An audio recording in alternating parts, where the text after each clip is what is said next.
우리 찬양대 같은 찬양이 언제나 넘칠 줄로 믿습니다. 오늘이 제가 올해 들어선 이래 제일 예뻐 보이고 멋져 보이시는 것 같습니다. 오늘 찬양이 2017년 들어서 제일 은혜로운 찬양인 줄로 믿습니다. 꾀꼬리들이 막 날아다니는 줄 알았습니다. 제가 지난주에 여러분들과 말씀을 나누면서 마태복음 28장의 말씀을 나눴죠. 그러면서 예수님께서 우리 교회에게 주신 명령과 또 계명을 주셨다, 그렇게 말씀을 나누었습니다.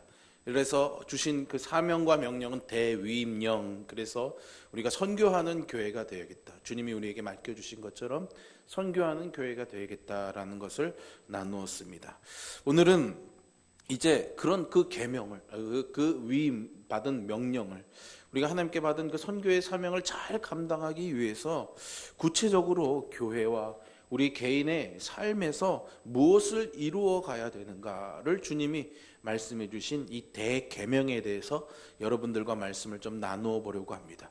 이 대위임령과 대계명은 지난주에도 말씀을 드렸지만 우리 교회의 가장 기초가 되는 말씀이고 우리 그리스도인의 삶의 기초가 되는 말씀이기도 하지요.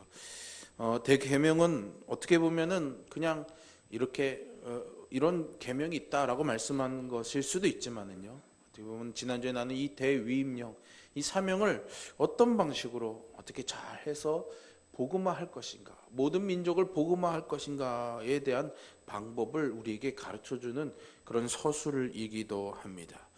오늘 본문을 보시면은요, 당시에 신학자라고 할 수 있는 서기관이 예수님에게 질문을 합니다.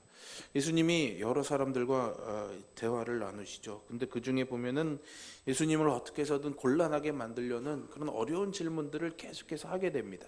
근데 예수님이 너무나 대답을 잘 하시니까는 이 사람이 그러면 이 대답에도 과연 어떤 대답을 하실까라는 그런 마음에서 주님에게 질문을 하지요. 그 질문은 모든 계명 중에 첫째가 되는 계명이 무엇이냐라는 질문입니다. 어쩌면은 아주 실질적인 삶에서 이런 세금의 문제라든가 나온 부활의 문제라든가 이 앞에 나온 논쟁들보다도 더 어려운 질문이 아닐까 하는 생각을 해봅니다. 왜냐하면 전체적인 하나님의 율법, 성경의 말씀을 압축해서 한마디만 하면 뭐라고 하겠냐라고 물어보는 거죠. 그러나 여러분, 예수님은 우리를 창조하신 하나님이신 줄로 믿습니다. 또한 모세에게 율법을 주신 하나님이시기도 하지요. 즉 말씀은 주님에게서 나온 것입니다. 그러니 자기가 하신 말씀을 정리하는 것이 그렇게 어렵지는 아니었겠죠. 그래서 주님이 오늘 본문의 말씀으로 대답을 하십니다. 이스라엘아 들으라, 주 곧 우리 하나님은 유일한 주이시다. 내 마음을 다하고 목숨을 다하고 뜻을 다하고 힘을 다하여 주 너의 하나님을 사랑하라 한 것이 첫째 되는 계명이다. 둘째는 이것이니 내 이웃을 내 자신과 같이 사랑하라. 이보다 더 큰 계명이 없다. 아멘. 주님이 이렇게 말씀해 주셨습니다. 근데 이 질문과 답을 보면 참 재밌는 게 발견됩니다. 이 사람 서기관은 분명히 첫째 되는 계명을 물었습니다. 근데 예수님은 그러면 하나만 대답하신 것이 아니라 첫째는 이거고 둘째는 이거다, 이렇게 나누어서 설명을 하셨어요. 왜 그랬을까 좀 고민을 해봤습니다. 아마 여기에는 분명한 이유가 있겠지요. 첫째와 둘째를 나눈 것, 하나님 사랑이 먼저 나오고 그 다음 이웃 사랑이 나옵니다. 여기에는 분명히 이유가 있습니다. 먼저 하나님의 사랑을 왜 먼저 얘기했을까요? 그것은 먼저 필요 사랑이라는 것을 우리가 먼저 좀 생각해 봐야 될 것입니다. 필요 사랑이라는 말은요, 이렇게 정의할 수가 있습니다. 사람이 우리가 다 행복하게 살고 싶어 하잖아요. 그죠? 불행한 삶을 살기를 그렇게 막 기대하고 소망하는 사람은 없을 겁니다. 오늘 눈이 왔네. 오늘 길에서는 어떻게 멋지게 넘어져서 다리가 부러질까? 뭐 이런 기대를 갖고 나오시는 분은 없지 않습니까? 그렇죠? 누구나 다 행복한 삶을 살고 싶어 합니다. 그런데 그렇게 행복한 삶을 살기 위해서 우리에게 필요한 것들이 여러 가지가 있겠죠.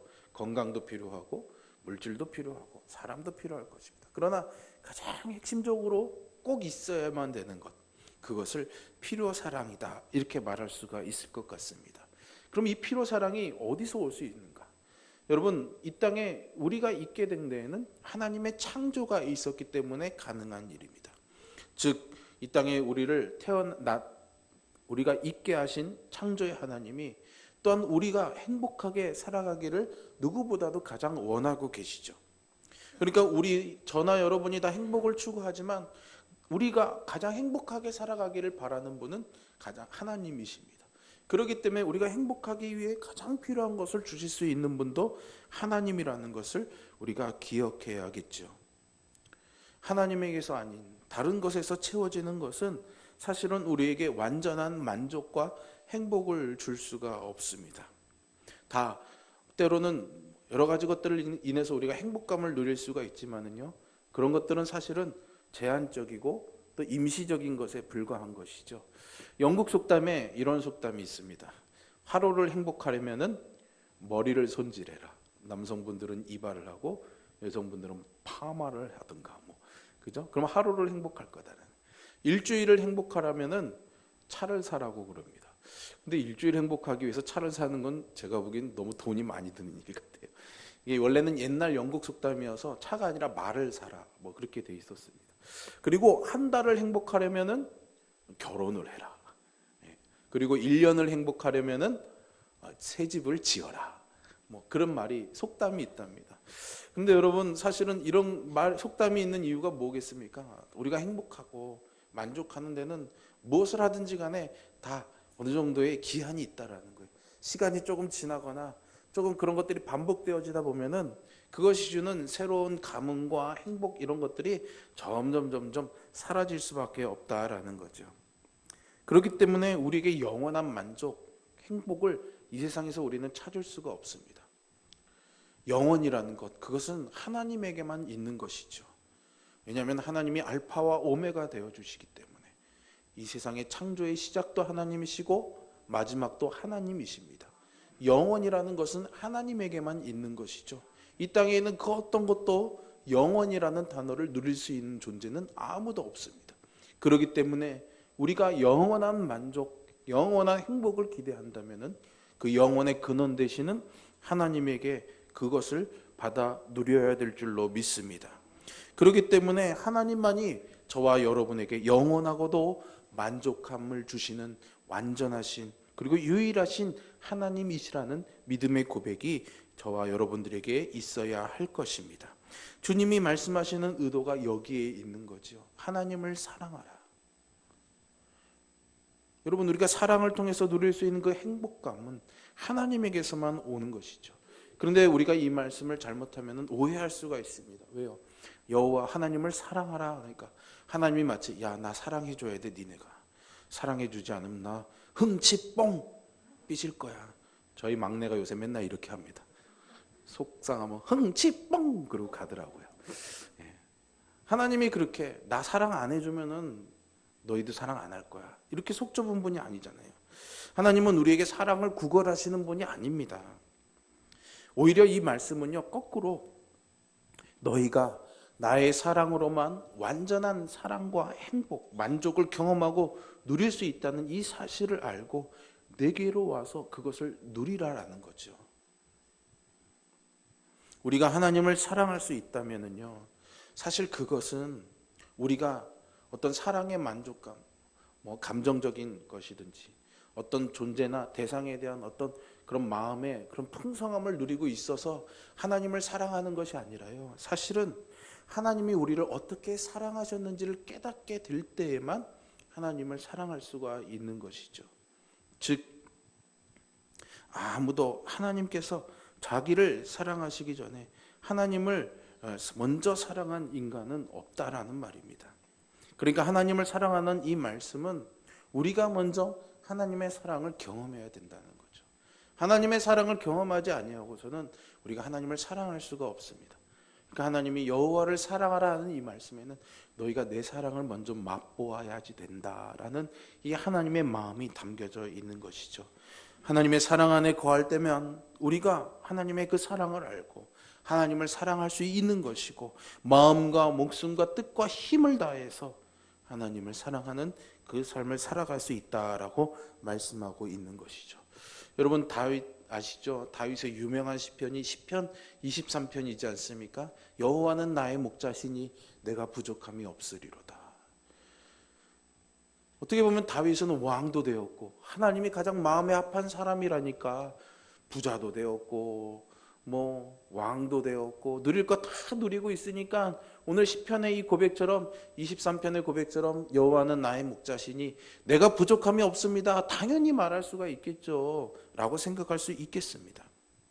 그런데 그런 차원이 아니죠. 여러분, 다윗에게는 여전히 사망의 음침한 골짜기가 있었습니다. 그를 해하려는 존재들도 있었던 것이죠. 사울에게 쫓겨다니기도 했고 가장 사랑하는 아들이 아버지에게 칼을 겨누는 일도 경험했습니다. 어느 누구도 그런 상황을 경험해 볼 사람은 없겠죠.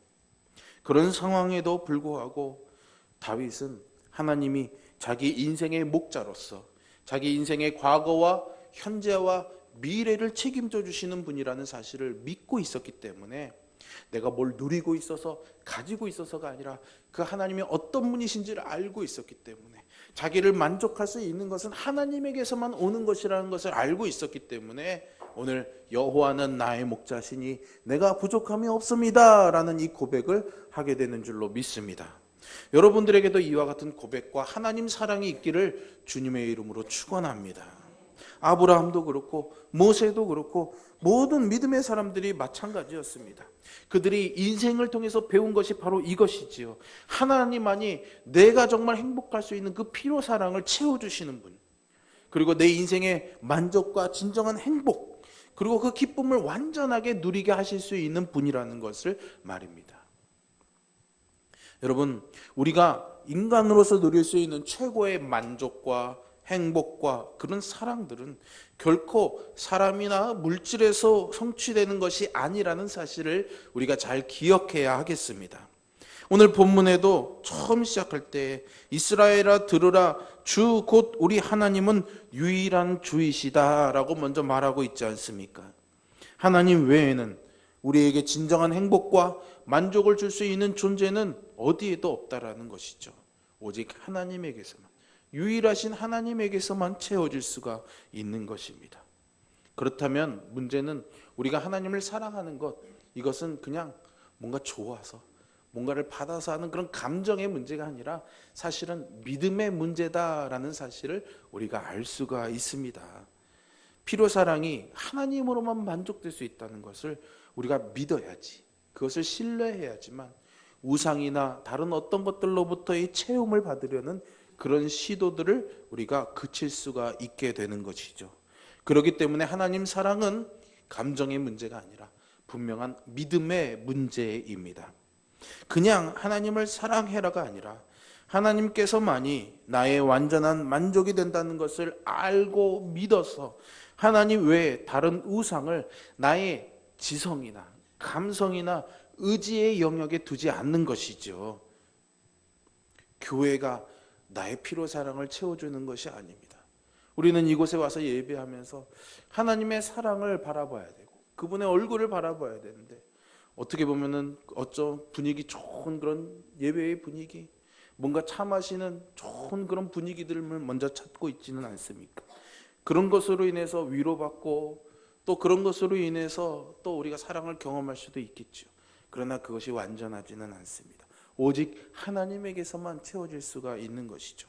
좋은 목사님이나 좋은 장로님, 권사님, 어떤 존경받을 만한 사람에게서 그런 피로사랑을 만족할 수도 있을 것입니다. 그러나 하나님밖에 없다는 사실을 우리는 꼭 기억해야 하겠습니다. 하나님을 사랑하는 자는 온 마음으로 하나님을 신뢰하기에 나의 행복과 미래를 위해서 결코 하나님 외에 다른 것을 신뢰하거나 의지하지 않는 사람입니다. 이것이 오늘 본문에서 주님이 말씀하신 의미라는 것을 잘 깨달아야겠습니다. 그렇다면 어떻게 하나님을 사랑하는 삶, 내 행복과 만족 그리고 미래를 위해서 하나님만을 신뢰하고 의지하는 그런 삶을 구체적으로 가능하게 할 것인가? 분명한 것은 하나님께서 우리가 그 방법을 알게 하셨습니다. 요한복음 14장 15절에 보시면 너희가 나를 사랑하면 나의 계명을 지키리라 말씀하십니다. 또 요한복음 14장 21절에서는 나의 계명을 가지고 지키는 자라야 나를 어떻게 하는 자라고요? 사랑하는 자니. 나를 사랑하는 자는 내 아버지께 사랑을 받을 것이요 나도 그를 사랑하여 그에게 나를 나타내리라. 아멘. 여러분, 사랑한다면 어떻게 해야 된다고 하십니까? 계명을 지키라고 말씀하는 거죠. 하나님의 말씀을 지키는 것으로 주님은 우리가 하나님을 사랑하는 것을 아시겠다고 말씀하고 계십니다. 여러분, 우리가 누군가를 사랑하고 있다면 그 사람의 말도 존중하고 들으려고 할 것입니다. 당연한 이치이겠죠. 주님이 이것을 말씀하시는 겁니다. 우리는 하나님의 말씀을 떠나서 하나님을 사랑할 수가 없습니다. 그분의 말씀을 붙잡을 때에, 그분의 말씀을 순종함으로 행하게 될 때에 하나님 사랑 안에 거하는 것이죠. 즉, 하나님을 사랑한다는 것은 하나님의 말씀을 사랑하는 것이고, 하나님의 말씀을 사랑하는 자는 그 말씀을 읽고 묵상하고 살피고 들으며 행하기를 기뻐하는 자입니다. 주님께서 우리에게 말씀하신 대계명의 첫 계명, 내 마음을 다하고 목숨을 다하고 뜻을 다하고 힘을 다하여 주 너의 하나님을 사랑하라는 의미는 바로 이런 것을 말하고 있는 것이죠. 여러분, 우리가 뭔가를 해서 하나님을 사랑하려고 애쓰는 것이 아니라 하나님의 말씀 앞에 나아가게 될 때, 그 말씀에 순종하는 삶을 살아가게 될 때 우리는 하나님의 사랑 안에 거하는, 그래서 그 사랑을 경험함으로 인해서 하나님을 사랑하는 그 삶을 살아가게 될 줄로 믿습니다. 이러한 복이 저와 여러분에게 풍성하기를 주님의 이름으로 축복합니다. 이제 우리는 두 번째 계명을 살펴볼 수가 있습니다. 두 번째로 오는 순서에도 이유가 있는 것입니다. 왜냐하면 이 계명은 첫 번째 계명을 경험한 사람 안에서 아주 자연스럽게 일어나는 일이기 때문입니다. 내리사랑이라는 말이 있죠. 사랑을 받은 사람이 사랑을 할 수가 있는 것이겠죠. 하나님의 사랑 안에 거하며 하나님을 사랑하며 하나님의 사랑을 받아본 사람이 이웃을 사랑할 수가 있는 것입니다. 상처를 받고 다른 사람에게 아픔을 경험한 사람은 또 다른 누군가에게 상처를 줄 수 있는 가능성이 많죠. 오늘 본문은 우리에게 내 몸과 같이 사랑하라고 말씀하고 있습니다. 그런데 여러분, 사실은 우리가 내 자신과 같이 누군가를 사랑한다는 것, 그것이 결코 쉽지 않은 것을 잘 알고 있지 않습니까? 왜 그렇습니까? 우리는 죄인이기 때문입니다. 우리에게는 악한 성품이 먼저 있기 때문이죠. 그래서 사랑을 온전히 행하는 것은 쉽지가 않습니다. 그런데 우리가 하나님이 사랑이심을 알고 그것을 배워가게 될 때, 그 하나님의 사랑을 느끼고 경험하는 만큼 또한 이웃을 내 자신과 같이 사랑하게 될 줄로 믿습니다. 하나님의 사랑이 나를 치유해야 우리가 이웃을 사랑할 수 있고 그 능력을 공급받을 수가 있는 것이죠. 하나님의 사랑이 우리 안에 채워지게 될 때 우리가 베푸는 사랑을 할 수 있습니다. 여러분 자신이 필요한 것, 그리고 온전하게 채워지지 않아서 우리 안에 빈 구석이 너무나 많고 불만이 있고 허전한데 어떻게 다른 누군가를, 아니 어쩌면은 나보다 더 불만이 많고 뭔가 얻기 위해서 기도하고 있는 사람을 어떻게 우리가 채워갈 수가 있겠습니까? 만일 여러분이 더 이상 아무런 부족함도 없다고 말할 수 있을 만큼 하나님께서 여러분 자신을 필요사랑, 하나님의 사랑으로 채워주신다면 여러분들은 다른 사람들을 사랑할 수 있는 그 힘도 느끼게 될 줄로 믿습니다. 그리고 계속해서 하나님께로부터 그 은혜와 사랑과 기쁨과 만족을 제공받는 사람만이 계속해서 사람을 사랑할 수 있는 능력을 제공받게 되는 것이죠. 그러므로 이 두 번째 계명, 내 이웃을 내 자신과 같이 사랑하라는 이 말씀은 첫 번째 계명을 이루는 사람들에게서 나오는 필연적인 결과임을 우리는 기억해야 하겠습니다. 우리가 이웃을 사랑하라는 것은 그래서 내 나름대로 어떤 사랑을 하라는 것이 아닙니다. 주님께서는 어떻게 하는 것이 사랑하는 것인지를 몸소 보여주셨습니다. 십자가에서 자기 몸을 화목제물로 드리신 것이죠. 그것을 통해서 주님이 우리에게 주시고자 했던 것이 무엇일까요, 여러분? 그것을 우리는 십자가 지시기 전 주님께서 하나님께 드리셨던 기도 가운데서 발견할 수가 있습니다. 요한복음 17장 24절에 주님이 이렇게 기도하셔요. 아버지여, 내게 주신 자도 나 있는 곳에 나와 함께 있어서 아버지께서 창세전부터 나를 사랑하심으로 내게 주신 나의 영광을 그들로 보게 하시기를 원하옵니다. 아멘. 내게 주신 나의 영광을 저희로 보게 하시기를 원합니다. 그렇게 기도하고 계시는 거죠. 즉 주님이 우리에게 십자가의 사랑을 베풀어 주심으로 보여주고 싶으셨던 것이 하나님의 영광이었습니다.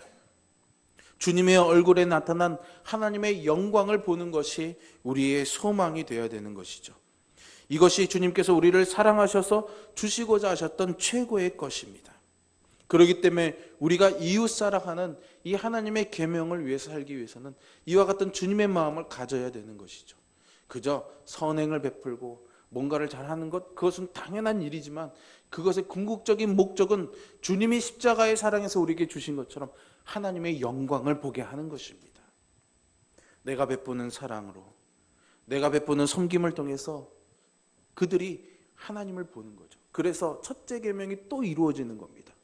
내가 누군가를 섬김으로 인해서 그 사람이 하나님의 사랑을 경험합니다. 그래서 그분의 사랑 안에 들어가서 하나님을 알게 되는 것이죠. 그게 하나님의 영광을 보는 것입니다. 그래서 존 파이퍼라는 아주 유명한 목사님이요, 사랑을 이 내용에 담아서 표현하셨어요. 내용이 뭐냐면, 사랑이란 사람들이 그리스도 안에서 하나님의 영광을 영원히 보고 또 맛보도록 돕기 위해서 당신이 해야 하는 일은 무엇이든지 하는 것이다. 한번 따라해 보세요. 내가 해야 하는 무엇이든지 하는 것. 그것이 사랑이다라는 거예요. 누군가가 하나님의 영광을 보도록 내가 할 수 있는 것은 무엇이든지 하는 것. 그것이 사랑이라는 거죠, 여러분. 그래서 사랑한다는 것은 그냥 잘 해준다는 개념이 아닙니다. 그냥 친절한 개념이 아닌 것이죠. 때로는요, 그래서 지옥에 갈 사람을 끌어오기 위해서 피나는 싸움도 해야 되는 것입니다. 영적으로 연약한 사람을 세우기 위해서 경고하고 경칙하고 가르치는 일도 필요한 것이죠. 그러나 그 방법은 언제나 주님께서 그러셨던 것처럼 온유와 겸손의 방법으로 해야 하는 것입니다. 우리는 단지 사랑, 이웃사랑 그러면은 사람들과 좋은 관계를 맺어가고 사람들에게 싫은 소리 듣지 아니하고 사람들에게 좋은 인격과 성품을 가지고 있다는 말을 듣는 것, 그것을 사랑이라고 생각합니다. 그러나 사랑은 이웃으로 하여금 그리스도 안에서 하나님의 영광을 보고 맛볼 수 있도록 무엇이든지 할 수 있는 그것을 하는 것이라는 것을 여러분 꼭 기억하시기를 바랍니다. 오늘 여러분들이 하셔야 되는 그 무엇이 무엇일까요, 여러분?